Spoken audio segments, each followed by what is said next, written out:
በስመ አብ ወወልድ ወመንፈስ ቅዱስ አሃዱ አምላክ አሜን። እንደምን ዋላችሁ? እንደምን ሰነበታችሁ? ምሕረቱ ብዙ የሚሆን በቸርነቱ ይህንን ጊዜ የሰጠን የጸጋ ሁሉ አምላክ እግዚአብሔር ስሙ የተመሰገነ ይሁን። በእግዚአብሔር ቸርነት የትምህርታችን ርዕስ ብሉይ ኪዳን የሚል ነው። እግዚአብሔርን አጋዥ ብሩክ መንፈሱን ገላጭ አድርገን የ18ኛውን ቀን ትምህርት እንጀምራለን። ሰቆቃወ ኤርምያስ ምዕራፍ 5 ከቁጥር 21 ጀምሮ ያለውን በጸሎት መንፈስ ሆነን እናነባለን። አቤቱ ወደ አንተ መልሰን እኛም እንመለሳለን። ዘመናችንን እንደ ቀድሞ አድስ። ነገር ግን ፈጽመ ጥለህናል፣ እጅግ ተቆጥተህናል። ሁሉን የያዝ ሁሉን የምትገዛ የጌታችን የመድኃኒታችን የኢየሱስ ክርስቶስ አባት እግዚአብሔር ሆይ እናመሰግንሃለን።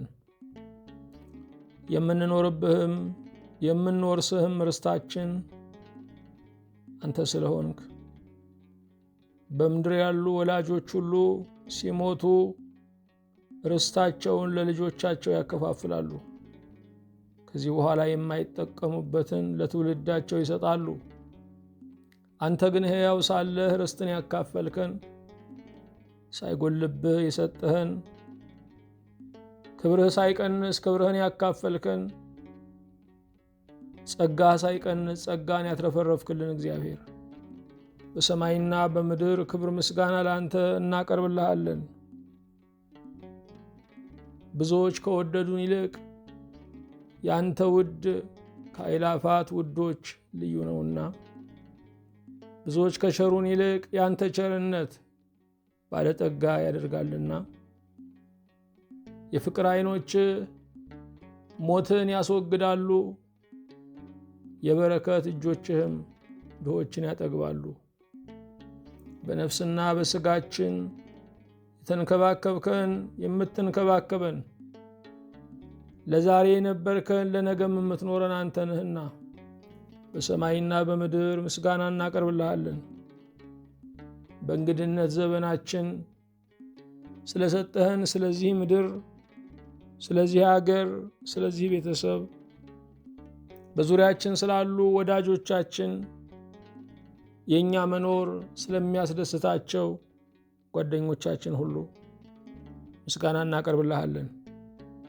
የመንገድ ስንቅ እንዲሆነን ቃልህን፣ የጸሎትንም ኃይል፣ የቤተ ክርስቲያንንም ምስጢር፣ እረኞችና አገልጋዮችህን፣ የቃልህንም መጋቢዎች ስላዘጋጀህልን ጌታ ሆይ መንገዱ ቀንቶአልና አንተም ፊት አውራሪ ሆነ ቀድመሃልና ብናመነታ ወደ ኋላ ለመመለስ ብንዳዳ፣ አንተ ግን ከፊት እየቀደምክ ከኋላ እየከበብክ ከእኛ ጋር ነህና የመንገዳችን ዜማ የምንበረታብህ ጉልበታችን፣ ተራራውን የምንወጣብህ ሸለቆውን የምንወርድብህ ጠመዝማዛውን ሸካራውን ሁሉ የምናልፍብህ አንተ ነህና በእውነት እናመሰግንሃለን። እህሏችን የሆንከው ጌታችን ሆይ አንተ መብላችንና አንተ መጠጣችንና እዚህ ዓለም ገዢዎች ለሕዝባቸው መብልና መጠጥ ከተሳካላቸው ያቀርባሉ። አንተ ግን እውነተኛ የጽድቅ መብላችን፣ እውነተኛ የሕይወት መጠጣችን ነህና አንተን በልተን አንተን ጠጥተን አርፈናልና በእውነት እናመሰግንሃለን። ከአሳዳጆቻችን ይልቅ ፈጣን የሆንከው ከሚወረወረው ቀስት ቀድመ ጋሻ ሆነ የምትጋርደን እግዚአብሔር ስመ መልካሙ፣ በስምህ አርፈናል፣ በስምህ ተጠልለናል፣ በስምህ ተሰውረናል። በእውነት ጌታችን ሆይ እናመሰግንሃለን።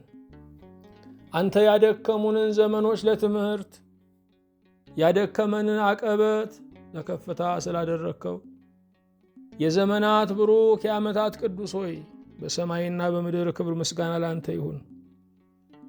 ያለ አንተ እረፍት የለም።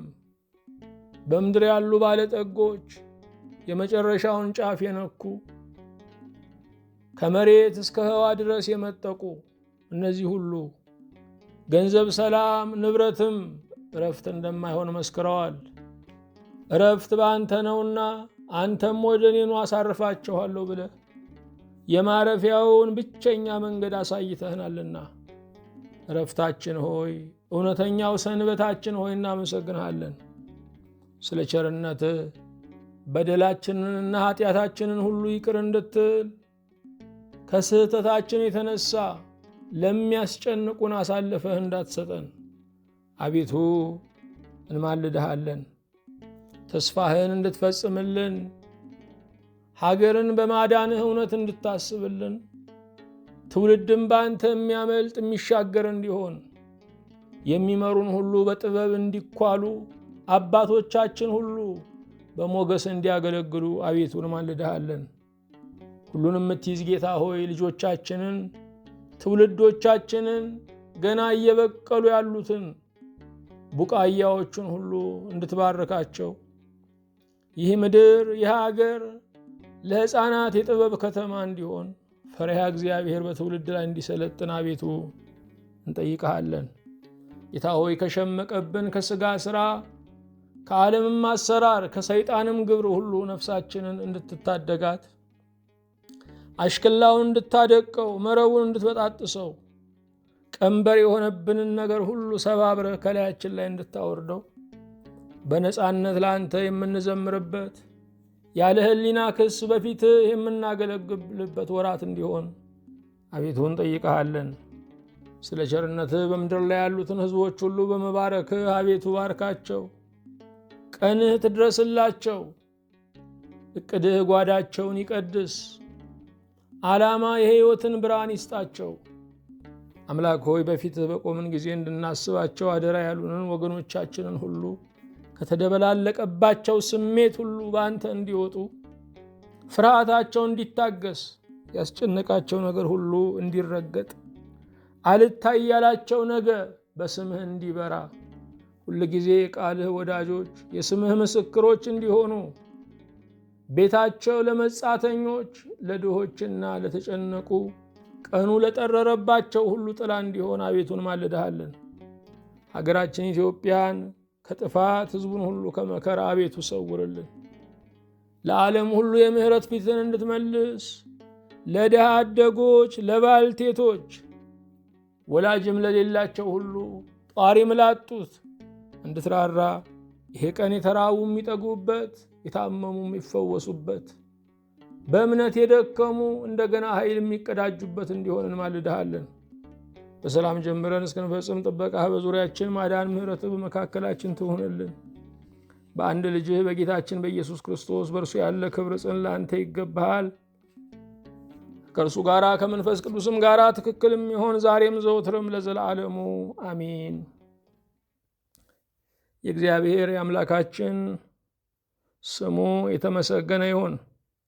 በእግዚአብሔር ቸርነት የትምህርታችን ርዕስ ብሉይ ኪዳን የሚል ነው። ባለፈው ሳምንት ትንቢተ ኤርምያስን በዳሰሳ ለማየት ሞክረናል። ዛሬም የምንቀጥለው ሰቆቃወ ኤርምያስን ነው። ሰቆቃወ ኤርምያስ በትንቢተ ኤርምያስና በትንቢተ ሕዝቅኤል መካከል ያለ ባለ 5 ምዕራፍ የሆነ መጽሐፍ ነው።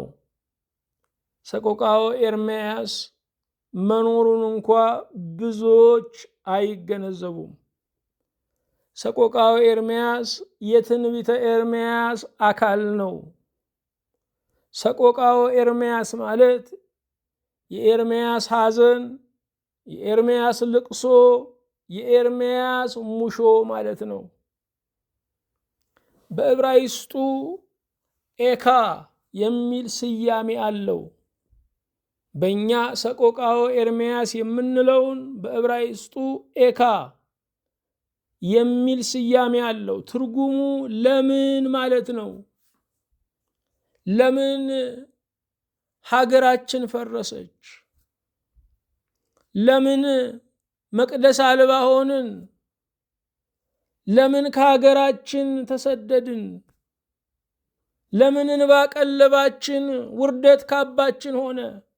የሚል የጥያቄ ምልክት የተሰጠው የመጽሐፍ ክፍል ነው።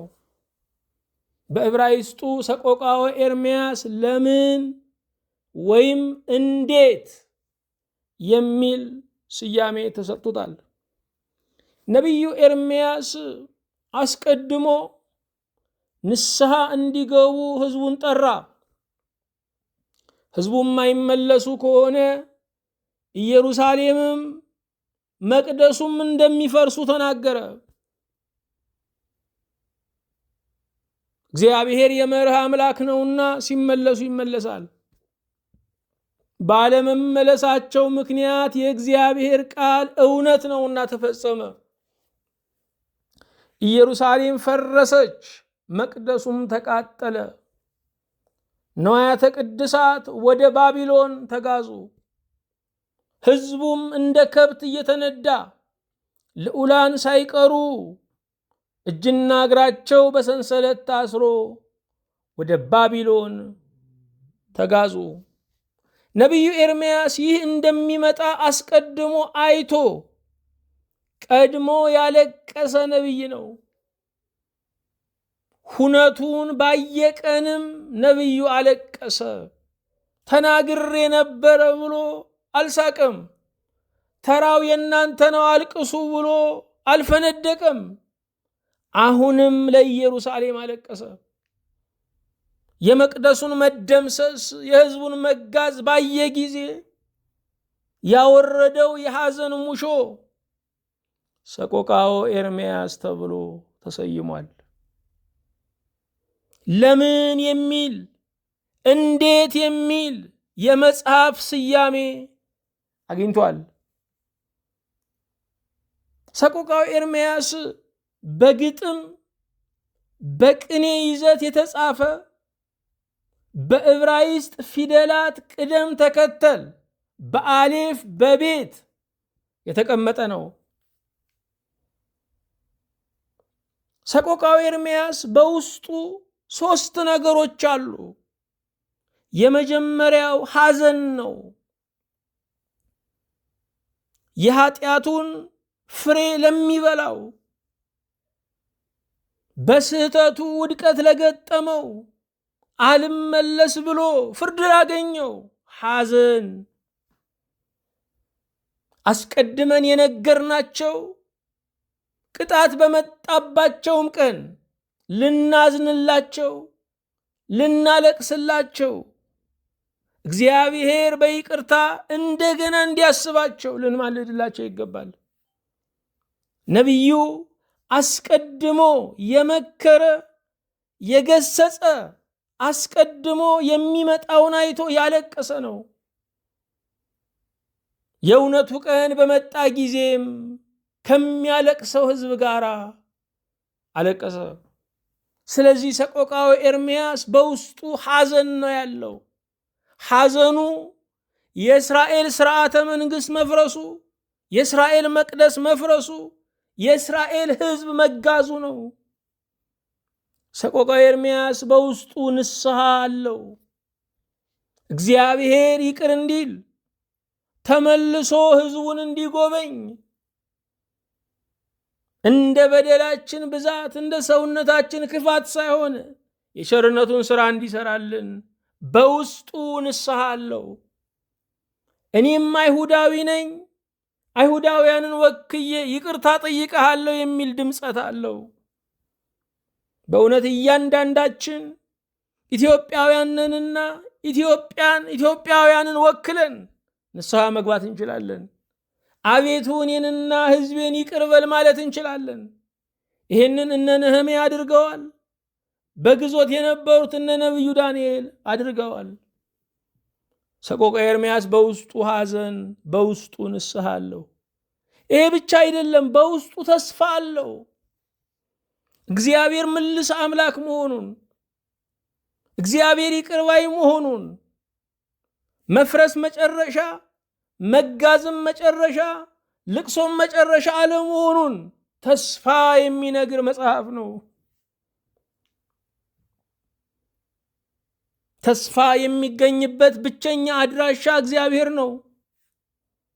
እግዚአብሔር ብቻ ከጨለማ ውስጥ ብርሃን ማውጣት ይችላል። አስጨናቂ ቀኖችን በእረፍት ወራቶች መተካት ይችላል። ስለዚህ ሰቆቃወ ኤርምያስ በውስጡ ተስፋን ይዟል። ሰቆቃወ ኤርምያስ የኢየሩሳሌም መደምሰስ፣ የመቅደሱ መፍረስ በሚታሰብበት ዓመታዊ በዓል ቀን ይነበብ ነበረ።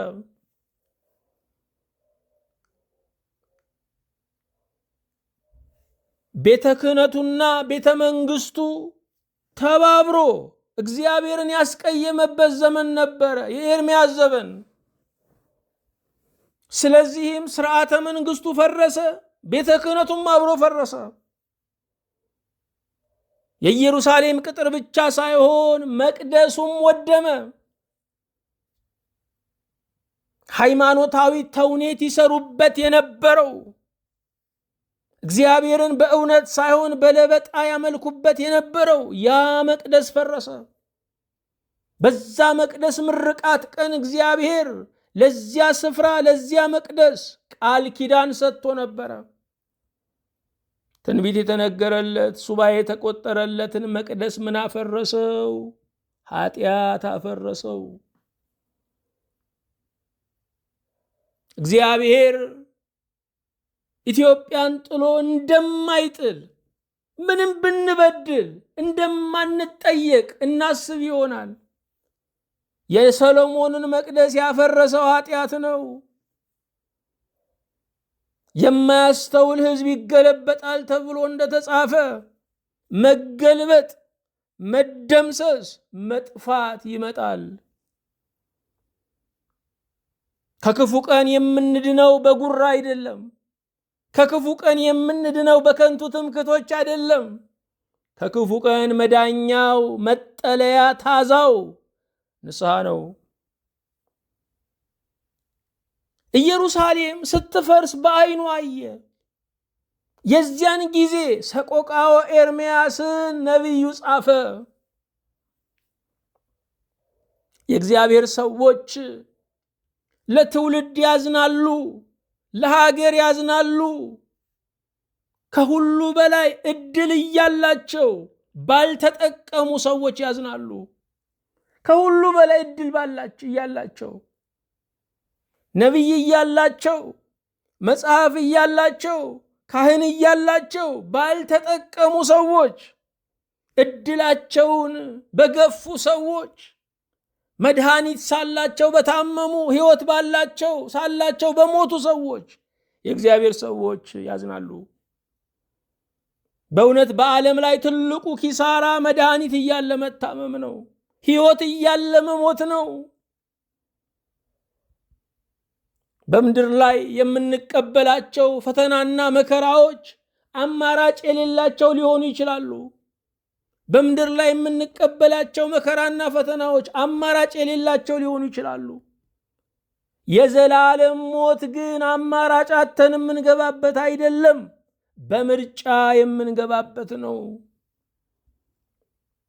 እግዚአብሔር የሕይወታችንን ታሪክ ሲጽፈው መጨረሻ ያደረገው ማጠቃለያው መንግሥተ ሰማያት ነው።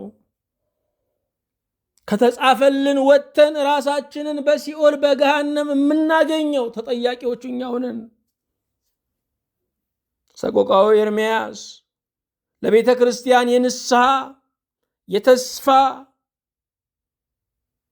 ደግሞም የሐዘን ጥሪ ያለው ነው። ሰቆቃወ ኤርምያስ ለቤተ ክርስቲያን የንስሐ ደወል፣ የንስሐ ድምፅ ነው። ቤተ ክርስቲያን ንስሐ ገብታ ንስሐ ግቡ ማለት አለባት። አባቶች ምዕመናን ንስሐ ገብተው ዓለሙን ወደ ንስሐ መጋበዝ አለባቸው። እግዚአብሔር የሰውን ልጆች ይቅር ለማለት ጉቦ አልፈለገም። ስህተታቸውን እንዲያምኑ እንዲመለሱ ብቻ ይፈልጋል። ንስሐ እግዚአብሔርን ስለጎዳ ነው ለመካስ ብለን የምናደርገው አይደለም። ራሳችንን ስለበደልነው ለራሳችን በእግዚአብሔር ምሕረት ካሳ መክፈል ነው። እኛው በድለን እኛው መካስ አንችልም። ለእኛ በደል ግን የእግዚአብሔር ምሕረት ካሳ ይሆናል። ሰቆቃወ ኤርምያስ ማህበራዊ ቁስልን የሚያሳይ ነው። ቤቱ ያልፈረሰ፣ ልጁ ያልተጋዘ፣ የእምነቱ ጉልላት ያልተመታ በዛ ዘመን አልነበረም። ያ ዘመን ሁሉ በአንድነት ያለቀሰበት፣ አጽናኝ የጠፋበት፣ ማህበረሰብ የቆሰለበት፣ አንዱ አንዱን የማያክምበት ዘመን ነበረ። ሰቆቃወ ኤርምያስ ይህንን ነው የሚነግረን። ሁሉ ታማሚ፣ ሁሉ ራሴን ባይ መሆኑን፣ መከራው ሳይመርጥ የሁሉን ደጃፍ ማንኳኳቱን የሚገልጥ መጽሐፍ ነው። ዛሬም ያላዘነ ያልተሰበረ ይሄ ዘመን ዘንበል ያላደረገው ማን ነው? በሁላችን ቤት ውስጥ ህመም አለ። በሁላችን ቤት ውስጥ ችግር እንደ መንግስታዊ ድርጎ ታድሎናል። ሁሉ ሰው በፍርሃት ያመጣል። ሁሉ ሰው ራሱን፣ ሁሉ ሰው ጎረቤቱን፣ ሁሉ ሰው ገዢዎችን ፈርቷል። የምንሰማው ሁሉ ጤና የሚሰጥ አይደለም። በተከበበ ከተማ ውስጥ የእግዚአብሔርን ምሕረት የምንሰማ እድለኞች ስለሆንን ነው። በዚህ ሞት በዙፋን ተቀምጦ በሚገዛበት ዘመን የሕይወትን ድምፅ መስማት ቀላል እንዳይመስላችሁ። የትላንቱን ቁስላችንን ሳናክመው ሌላ ቁስል ይጨመራል። ቁስልን የሚያዳንቅ ዜና እንሰማለን እንጂ ቁስልን የሚሽር የንስሐ ድምፅን ግን አንሰማም። ቁስልን የሚሽር የመጽናናት ድምፅን ግን አልመረጥንም። ሰቆቃወ ኤርምያስ ማህበራዊ ቁስልን፣ የጋራ ሐዘንን የሚገልጥ ነው። ሁሉ ሰው አዝኗል። በሁሉ ቤት ሞት ገብቷል። ሁሉ ሰው በኑሮ ደቋል። ሁሉ ሰው የበሽታ ስጋት አለበት። የጋራ ሐዘን ያለበት ዘመን ነው። ሰቆቃወ ኤርምያስ እግዚአብሔርን የመጠበቅ ተስፋን የሚናገር ነው። የቀረልን ብቸኛ አለኝታ የእግዚአብሔር መገለጥ ነው። ችግሮቻችን ሁሉ ከምድራውያን ብልሃተኞች ወጥተው እግዚአብሔር ብቻ የሚፈታቸው ሆነዋል። ስለዚህ ወደ ቀኝም ወደ ግራም ወደ ፊትም ወደ ኋላም አንልም። ከኛና እኛን ከሚመስሉትም መፍትሄ አንጠብቅም። የምድር ገዢዎችም ሰው መሆናቸውን አንረሳም። እግዚአብሔርን የመጠበቅ ተስፋ ያስፈልገናል። ይህንን ጨለማ እግዚአብሔር ማንጋት ይችላል። ይህንን ግራ መጋባት እግዚአብሔር መመለስ ይችላል። ይህንን ቀኑ የጠረረበትን ዘመን እግዚአብሔር ማቀዝቀዝ ይችላል። ነቢዩ አለቀሰ፣ አዘነ፣ መሰበሩን መጎዳቱን አወጀ። ሐዘንን መናገር አለማመን አይደለም። የእግዚአብሔር አገልጋዮች ሐዘናቸውን ሲናገሩ፣ በአደባባይ ሲያለቅሱ፣ ተሰብሬያለሁ ሲሉ ከእምነት ያፈነገጡ ይመስለናል። እናንተ እንዲህ ያላችሁ እኛማ ምን እንበል ብለን እናሳቅቃቸዋለን። አንድ ቀን እንኳ እንዲያዝኑ፣ አንድ ቀን እንኳ እንዲያለቅሱ አንፈቅድም። ነቢዩ ኤርምያስ ገና ከማኅፀን ጀምሮ እግዚአብሔር የጠራው የመረጠው፣ እርሱ ግን ሰቆቃወ ኤርምያስን ወይም በዕብራይስጡ ኤካ ለምን ተብሎ የተሰየመውን የሐዘን ሙሾ የደረሰ ነው።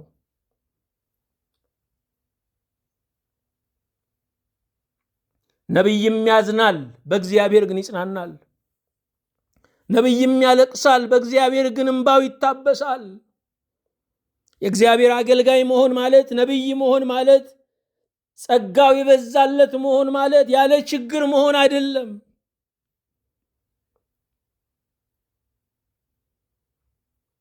እምነት ስሜትን አይደብቅም። ስለዚህ ነቢዩ ስሜቱን ገለጠ። ነቢዩ ኤርምያስ መከረኛው ነቢይ፣ አልቃሻው ነቢይ፣ የእንባ ሰባኪ ተብሎ የሚጠራ ነው።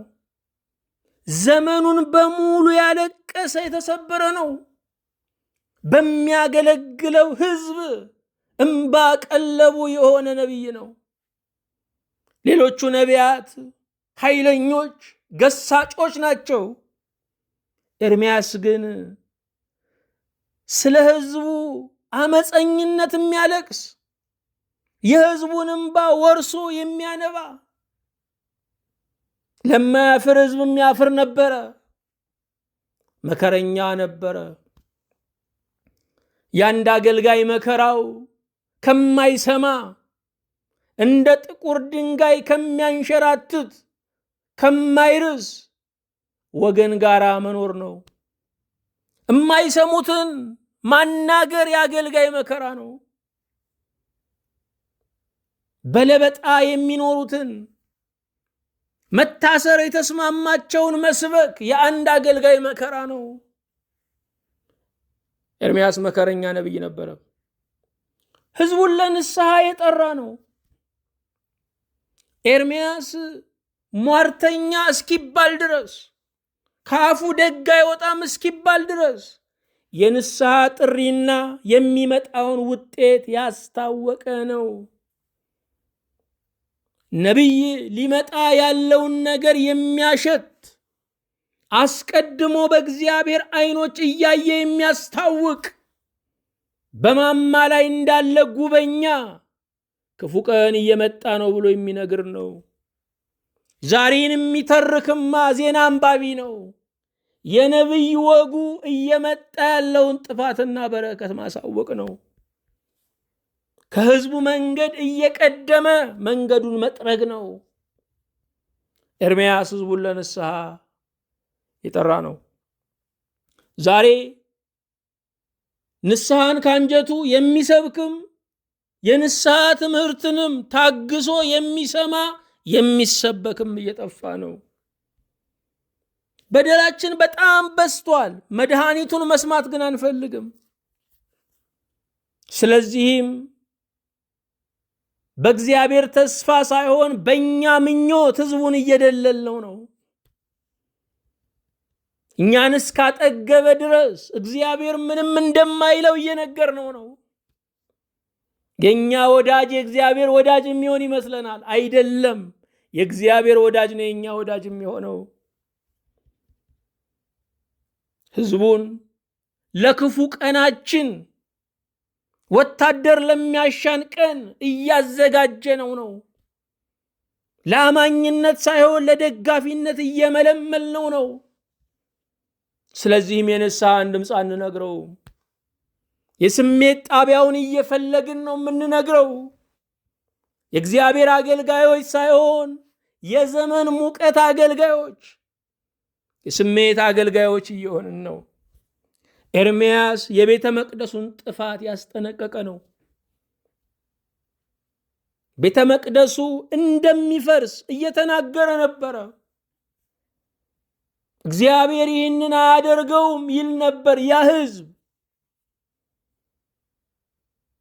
ኢየሩሳሌም ስትፈርስ ያለቀሰ ነቢይ ነው። ባይኑ አየ። ኤርምያስ ወደ ባቢሎን ባይጋዝም ወደ ግብፅ ከወረዱ ትሩፋን ጋር አብሮ የሄደ፣ በዛም ደግሞ ንስሐን ሲሰብክ የገዛ ወገኖቹ በድንጋይ ወግረው የገደሉት በሰማዕትነት አገልግሎቱን የፈጸመ ነቢይ ነው። ኤርምያስ በብዙ መንገድ ከነቢዩ ከሙሴ ጋር ይመሳሰላል። ሙሴ በሕዝቡ ምክንያት ተሰናክሎ የተስፋይቱን ምድር ሳይወርስ የቀረ ነው። ኤርምያስም በሕዝቡ ምክንያት ኑሮ የእንባ የሆነበት ነቢይ ነው። ሙሴ ሕዝቡን እንደ ልጁ ይንከባከበው፣ ያዝንለት። ሕዝብህን ከምታጠፋ የኔን ስም ከሕይወት መጽሐፍ ደምስስ የሚል ነበረ። ኤርምያስም በዚህ ልክ ሕዝቡን የሚወድና የሚያገለግል ነበረ። ሰቆቃው ኤርምያስ ለኢየሩሳሌም መጥፋት፣ ለመቅደሱ መፍረስ፣ ለሕዝቡ መጋዝ ነቢዩ ያሰማው የሐዘን፣ የንስሐ፣ የተስፋ ድምፅ ነው። ቀጥሎ የምናየው ትንቢተ ሕዝቅኤልን ነው። ትንቢተ ሕዝቅኤል፣ ሕዝቅኤል ማለት እግዚአብሔር ብርታት ይሰጣል ማለት ነው። ስሙ የስሙ ትርጓሜ በራሱ የሚያጽናና ነው። ሕዝቅኤል የይሁዳን መንግስት ያየና የኖረ ነው። እስራኤል መንግስት ሆና እስራኤል በራሷ ልጆች ስትተዳደር እስራኤላውያን በገዛ አፈራቸው ላይ ከእርሻቸው ወይን ሲለቅሙ ከቤታቸው ሲኳሉ ሲዳሩ ያየ ነው። ሕዝቅኤል የባቢሎን ምርኮ በመጣ ጊዜ የተማረከ ካህን ነው። የሚያገለግልበት መቅደስ የሚያገለግልባቸው ንዋያተ ቅድሳት አሁን የሉም። መቅደሱ ፈርሶ ያ ካህን አብሮ ከሕዝቡ ጋር ተጋዘ። ሕዝቅኤል በካህንነቱ ሳያገለግል መቅደስ ፈረሰበት። ወገኖቼ በጸጋችን ሳናገለግል ምዕራፉ እንዳይቋጭ መጠንቀቅ ያስፈልጋል። በጸጋችን ሳናገለግል መድረኩ እንዳይታጠብ መትጋት ያስፈልገናል። በክህነቱ ሳያገለግል ሕዝቅኤል መቅደሱ ፈረሰበት። በባቢሎን ራሱን ምሳሌ ያደረገ ነቢይ ነው። ያ የኢየሩሳሌሙ ካህን ሕዝቅኤል በባቢሎን ነቢይ የነቢይነትን አገልግሎት ጀመረ። ትንቢተ ሕዝቅኤል ንስሐን፣ ፍርድን፣ መታደስን ይሰብካል።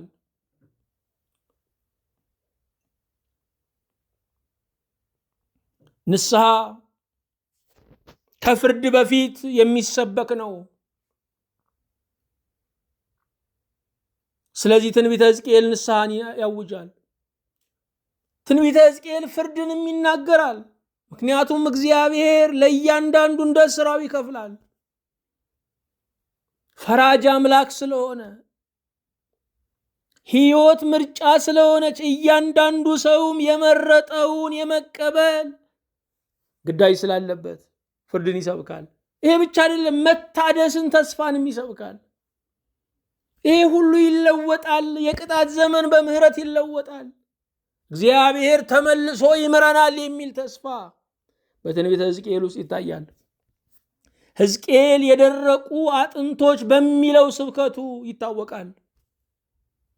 ያ የደረቀ አጥንት የእግዚአብሔር እስትንፋስ ሞላበትና ሰራዊተ አምላክ ሆነ። ምን ማለት ነው? የደረቀው ያ አጥንት እስራኤላውያን ናቸው። በግዞት ያሉት አይሁዳውያን ናቸው። እግዚአብሔር ሕዝቡን እንደገና ሕዝብ አድርጎ እንደሚያቆመው ተስፋ የተሰጠበት ነው። የደረቁ አጥንቶች ተስፋ የታጣባቸው ናቸው። መንፈሱ ግን እንደገና ያቆማል። የእግዚአብሔር መንፈስ ታሪክን ይለውጣል። ምውትነትን በሕያውነት ይለውጣል። ነቢዩ ሕዝቅኤል የነቢይነት ጥሪው የመጣው በባቢሎን ሀገር ነው።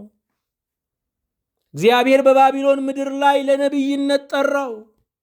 በመከራ ውስጥ ያለውን ሕዝብ እንዲያጽናና፣ የሚመጣውን ተስፋ እንዲተርክ። ሕዝቅኤል የምርኮ ሀገር ነቢይ ነው። አገር ቢያጡም አይሁዳውያን ነቢይ አላጡም። ሀገር ቢያጡም ነቢይ አላጡም። እግዚአብሔር ጨርሶ አያጨልምም። እግዚአብሔር ጨርሶ አይጣላም። የእግዚአብሔር አገልጋዮች ቃሉን የሚያውጁ እግዚአብሔር ለኛ ያለው የምህረት ነጸብራቅ መገለጫ ናቸው።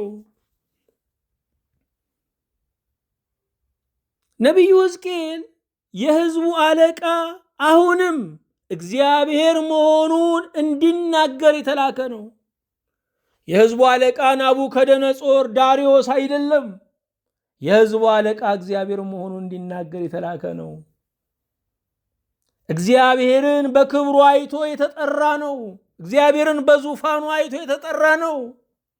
እግዚአብሔርን በዘባነ ኪሩቤል ላይ በኪሩቤል ጀርባ ላይ ተቀምጦ አይቶ የተጠራ ነው።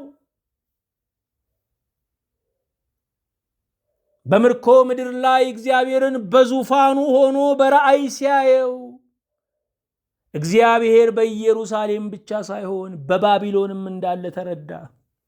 በተሰደድንበት ምድር እግዚአብሔር አለ። በተጋዝንበት ምድር እግዚአብሔር አለ። በሚጠሉን መካከል ስንኖርም እግዚአብሔር አለ። እግዚአብሔር በኢየሩሳሌም አይገደብም። እግዚአብሔር የመቅደሱ እስረኛ አይደለም። ሞተ ከተባለ ነገር ውስጥም ሕይወት ይወጣል። ወደ ሕይወት ግን የሚያደርሰው ንስሐ ነው። ትንቢተ ሕዝቅኤል ይህንን ነው የሚነግረን። በሕዝቅኤል መጽሐፍ ውስጥ ተደጋግሞ የተገለጠ ነገር አለ። የሰው ልጅ የሚል ቤን አዳም ሰውነት ደካማ ፍጡር ማለት ነው። የሰው ልጅ ተብሎ የተጠቀሰበት ምክንያቱ ሰው ደካማ ፍጡር መሆኑን ለመግለጥ ነው። የሰውን ድካም እግዚአብሔር ያውቀዋል። ሰው ደካማ ፍጡር መሆኑን እግዚአብሔር ያውቃል። እግዚአብሔር ይራራል። እግዚአብሔር ብዙ በደላችንን በመተው ጥቂት መልካምነታችንን ደግሞ በትልቅ ዋጋ በመክፈል የታወቀ ነው። ከበደላችን አሳንሶ ከጽድቃችን አተልቆ ይከፍለናል። የሰናፍጭ ቅንጣት ታህል እምነታችንን እግዚአብሔር ይከፍለዋል። አንድ ብርጭቆ፣ አንድ ጽዋ ቀዝቃዛ ውሃ ስጦታችንን እግዚአብሔር ይከፍለዋል። ተራራ ኃጢአታችንን ደግሞ እንደ ጉድፍ ያየዋል። እግዚአብሔር ነቢዩን 90 ጊዜ በላይ የሰው ልጅ እያለ ይጠራዋል። በትንቢተ ሕዝቅኤል ውስጥ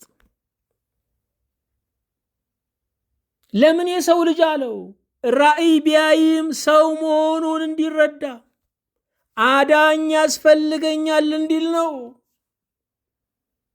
ከእግዚአብሔር ጋር ጤናማ ግንኙነት የሚኖረን አድራሻችንን ካለቀቅን ነው። አንዳንድ ጊዜ ትንሽ ስንበረታ ሌላውን መናቅ እንጀምራለን። በሌሎች መፍረድ እንጀምራለን። ስለዚህ እግዚአብሔር ልካችንን ያሳውቀናል። የሰው ልጅ ሲል አሁንም እግዚአብሔር ከሰው ልዩ መሆኑን እንዲረዳ ነው። እግዚአብሔር እኛን ቀረበን ማለት በእኛ ልክ ነው ማለት አይደለም። በእኛ ቋንቋ ተናገረ ማለት እግዚአብሔር ቃላት ይገልጸዋል ማለት አይደለም። እግዚአብሔር ልዩ አምላክ ነው። የሰው ልጅ አለው በሰው መካከል ልዩነት እንደሌለ እንዲረዳ ነው። አዎ በሰው መካከል ልዩነት የለም። ሁላችን የእግዚአብሔር የእጁ ሥራዎች፣ ሁላችን የእግዚአብሔር የሸክላው ሰሪ ውጤቶች ሸክላዎች ነን። የሰው ልጅ አለው አሁንም መልእክተኛ እንጂ የቃሉ ባለቤት አለመሆኑን እንዲያውቅ ነው። በእውነት የእግዚአብሔርን ቃል እናስተላልፋለን እንጂ የቃሉ ባለቤት አይደለንም። እኔ ይህንን እላለሁ ብለን ለመናገር ምንም አይነት ስልጣን የለንም። የሰራዊት ጌታ እግዚአብሔር እንዲህ ይላል እንላለን። በራሱ ስም ትንቢት የሚናገር ነቢየ ሐሰት ሲሆን በእግዚአብሔር ስም ቃሉን የሚናገር ግን እውነተኛ ነቢይ ነው። ጌታችን ኢየሱስ ክርስቶስ ራሱን የሰው ልጅ እያለ ይጠራ ነበረ። በሕዝቅኤል ላይ የሰው ልጅ የሚለው ቃል ደካማነትን ለመግለጽ ሲውል፣ ኢየሱስ ጌታችን የሰው ልጅ ሲል መሲህነቱንና ስልጣኑን ለመግለጥ ነው። ስለዚህ በሕዝቅኤል መጽሐፍ የሰው ልጅ ሲባል ደካማነትን ይገልጣል። በወንጌላት ይልቁንም በማቴዎስ ወንጌል፣ በዮሐንስ ወንጌል ጌታ ራሱን የሰው ልጅ ብሎ ሲጠራ መሲህነቱን ስልጣኑን ለመግለጥ ነው። በትንቢተ ሕዝቅኤል ላይ የሰው ልጅ ከሚለው መጠሪያ ባሻገር ጌታ ወይም አዶናይ የሚል መጠሪያ እናገኛለን። በአማርኛው በግዕዙ ጌታ እግዚአብሔር ተብሎ ተተርጉሟል። አዶናይ ጌታ አቤቱ ማለት ነው። አዶናይ ተብሎ መጠቀሱ ቃሉ የነቢዩ ሳይሆን የእግዚአብሔር መሆኑን እንዲረዱ ነው። የነቢይ መገለጫው እግዚአብሔር እንዲህ ይላል ብሎ መናገሩ ነው። የአማንያን መገለጫም በሰው አንደበት ቢነገርም እግዚአብሔር ተናገረኝ ብለው እንዲያምኑ ነው። ዛሬ የምትሰሙትን ቃል እግዚአብሔር ተናገረኝ ስትሉ አማንያን ናችሁ። ሁኔታው የከፋ ቢሆንም እግዚአብሔር ጌታ ነው። ስለዚህ በአዶናይ ስሙ ለሕዝቅኤል ተገለጠ። እነ ዳንኤል በቤተ መንግሥት፣ ሌላው ሕዝብ በኤፍራጥስ ወንዝ አጠገብ ነበረ። በምቾትም በመደቆስም ቢኖር የእግዚአብሔር ጌትነት የእግዚአብሔር ክብር ከሁሉ ይበልጣል። እግዚአብሔር በደካማው ሰው እንደሚጠቀም ትንቢተ ሕዝቅኤል ይነግረናል። ትልቅ ለመሆን ትሕትና አስፈላጊ መሆኑን ይሄ መጽሐፍ ይነግረናል። እግዚአብሔር እንዲያተልቃችሁ ትፈልጋላችሁ? ትሑት ሁኑ። በሕዝቅኤል መጽሐፍ ውስጥ ሰረገላዎችን እናገኛለን። በራእዩ የእግዚአብሔር ሰረገላዎችን ጽንፍ እስከ ጽንፍ የሚነኩትን ፈጣን ሰረገላዎችን እናያለን። ሁለተኛ ክብሩ ከመቅደሱ መውጣቱን እናያለን። ዛሬ በእውነት የእግዚአብሔር ክብር አልተለየንም። ሶስተኛ የተዘጋውን መቅደስ እናገኛለን።